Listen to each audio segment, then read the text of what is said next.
భారతదేశ వ్యాప్తంగా జనగణన అనేటటువంటిది ఒక ఎక్సర్సైజ్ జరుగుతూ ఉంది. కులగణన అనేటటువంటి ఎక్సర్సైజ్ జరుగుతుంది. సెన్సెస్ వాస్తవానికి 2011లో జరిగింది.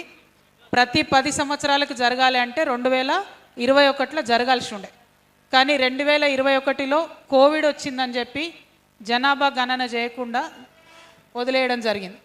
ఆ తర్వాత సందర్భంలో ఇవాళ భారతదేశ వ్యాప్తంగా జరుగుతున్నటువంటి చర్చలో భాగంగా బీసీలకు సంబంధించి గణన కావాలనేటటువంటి డిమాండ్ అన్ని రాష్ట్రాల్లో కూడా వస్తున్నటువంటి సందర్భంలో మరి కేంద్ర ప్రభుత్వం కూడా మేము కులగణన చేస్తామని చెప్పి చెప్పడం జరిగింది.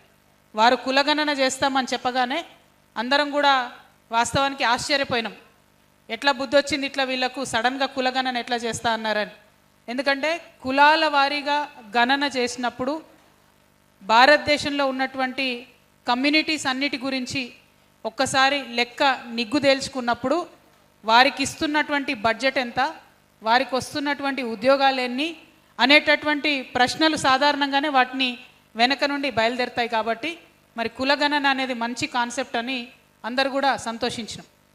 ఎప్పుడైతే కులగణన డాక్యుమెంట్ బయటకిచ్చారో, సెన్సస్ డాక్యుమెంట్ బయటకిచ్చారో, ఆ సెన్సస్ డాక్యుమెంట్లో కంప్లీట్గా భారతీయ జనతా పార్టీ భారత ప్రజలను మోసం చేస్తుందన్న విషయం స్పష్టంగా అర్థమైంది.